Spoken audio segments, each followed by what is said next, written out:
We can end TB. TB हारेगा, भारत जीतेगा।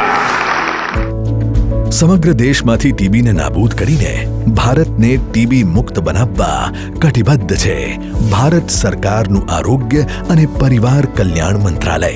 તારીખ 7મી ડિસેમ્બર 2024થી ચાલી રહી છે દેશવ્યાપી 100 દિવસની સઘન ટીબી નિર્મૂલન ઝુંબેશ, જે અંતર્ગત ગુજરાતના આરોગ્ય અને પરિવાર કલ્યાણ વિભાગ દ્વારા ટીબીના નવા કેસ ઝડપથી શોધી તમામ કેસોની સારવાર શરૂ કરીને ટીબીથી થતા મૃત્યુદરમાં ઝડપથી નોંધપાત્ર ઘટાડો લાવી જાહેર આરોગ્યમાં સુધારો લાવવાના પ્રયત્નો કરવામાં આવશે। ચાલો આપણે સૌ આ જન આંદોલનમાં સહભાગી થઈએ, ટીબીના લક્ષણો જણાતા તરત જ તપાસ કરાવીએ અને ટીબીની સારવાર નિયમિતપણે પૂર્ણ કરીએ। ટીબીના દર્દીઓ સાથે આત્મીયતા કેળવીએ। ટીબી હારશે, ગુજરાત જીતશે।